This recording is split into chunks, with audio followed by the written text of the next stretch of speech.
Hello बच्चों, चलिए आज का हमारा प्रश्न है। दर्शाइए कि दिए हुए निम्नलिखित तीन सदिशों में से प्रत्येक मात्रक सदिश है। 1/7 2i प्लस 3j प्लस 6 के, 1/7 3i प्लस 6j प्लस 2 के और 1/7 6i प्लस 2j माइनस 3 के। और यह भी दर्शाइए कि ये सदिश परस्पर एक दूसरे के लंब है। तो यहाँ से इस प्रश्न को करने हेतु हमारे पास यहाँ से हमारी मुख्य अवधारणा रहेगी।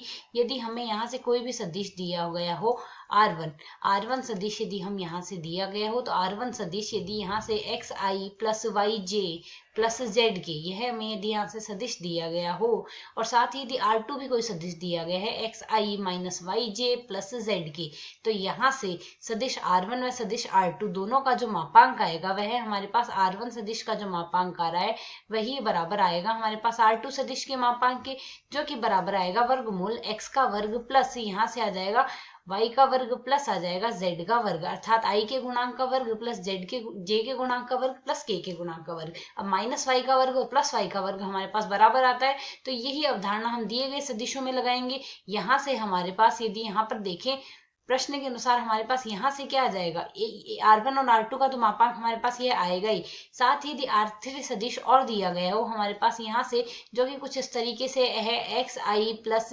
zj प्लस माइनस y के। तो यहाँ से यदि हम इसका मापांक निकालें, इस सदिश का मापांक भी हमारे पास यहाँ से क्या लिखा जा सकता है, इसका मापांक भी आ जाएगा x का स्क्वायर प्लस y का स्क्वायर प्लस z के स्क्वायर के बराबर ही आएगा।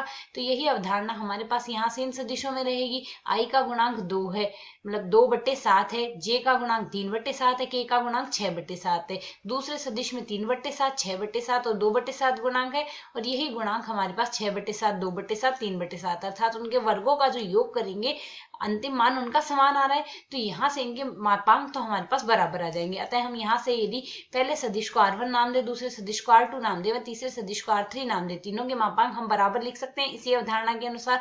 अब यदि हम यहाँ से R1 सदिश लिखे तो R1 सदिश बराबर 1/7 2i प्लस 3j प्लस 6 के। अब हम इसका मापांक यहाँ से निकालेंगे। तो जब हम इसका मापांक ज्ञात करेंगे तो R1 का मापांक बराबर हमारे पास यहाँ से क्या आ जाएगा, यह आ रहा है 2 3 7, यही तो दिया गया है, 2 3 6 दिए गए हैं, बट्टे में 7 है, तो वर्गमूल 2/7 का वर्ग तो आ जाएगा 4/49 प्लस 3/7 का वर्ग आएगा 9/49 प्लस 6/7 का वर्ग आएगा 36/49। यदि अब इन सभी पदों को हम जोड़ दें, 36 में 9 7 9 4 13 यह और जोड़ दे तो यह आ जाएगा हमारे पास 49/49, जिसका मापांक हमारे पास सरल करने पर आ गया है 1। अतः R1 का मापांक 1 आ रहा है। यहाँ से हम लिख सकते हैं R1 का जो मापांक आ रहा है वही हमारे पास यहाँ से R2 का मापांक आएगा, और वही हमारे पास R3 सदिश का मापांक आएगा। जो तीनों सदिश दिए गए तीनों का मापांक 1 आएगा। मापांक 1 आने से हम कह सकते हैं ये सभी हमारे पास यहाँ से इकाई सदिश है। अब हमने यहाँ से यह सिद्ध करना है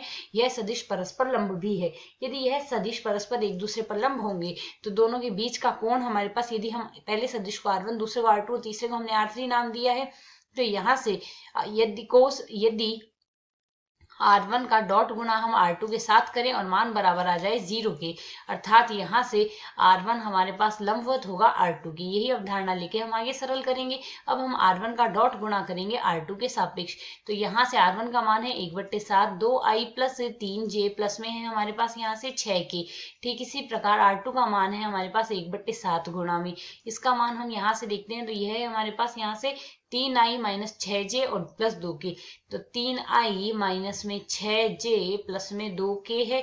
तो यदि हम इसे सरल करें तो हमारे पास यहाँ से मान क्या मिलेगा 1/49। अब हम i के गुणांक को i के गुणांक से गुणा करेंगे तो मान आएगा 3 दूनी 6 आ जाएगा, और माइनस में 6 3 18 आ गया, प्लस में 6 3 12 आ गया। जैसा कि हम यहाँ से सरल कर सकते हैं, R1 का डॉट गुणा R2 के साथ 0 आ रहा है। अतः हम यहाँ से लिख सकते हैं R1 सदिश हमारे पास यहाँ से लंबवत है R2 सदिश के। ठीक इसी प्रकार यदि हम आगे और सरल करें, अब R2 और R3 का जांच करेंगे। अब यदि R2 का डॉट गुणा हम कर दें R3 के साथ, तो R2 है हमारे पास यहाँ से 1/7, यह हमारे पास यहाँ से किसके बराबर आया है, R2 है 3 माइनस 3i माइनस में 6j प्लस में है हमारे पास यहाँ से 2 के।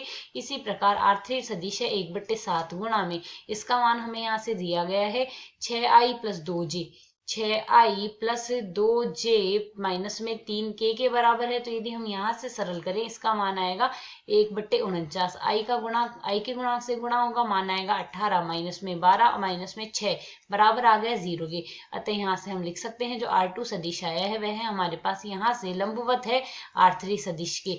यह आ गया। अब यदि हम तीसरी अवधारणा और ले, R1 का डॉट गुणा करेंगे R3 के सापेक्ष। तो R1 का डॉट गुणा जब R3 के साथ किया जाएगा, माइनस में 1/7 गुणा 2i आएगा, प्लस में 3j आएगा, प्लस में 6k आएगा। इसका हम डॉट गुणा कर रहे हैं यहाँ से 6i प्लस 2j माइनस में 3k गुणा में है 1/7 और आएगा।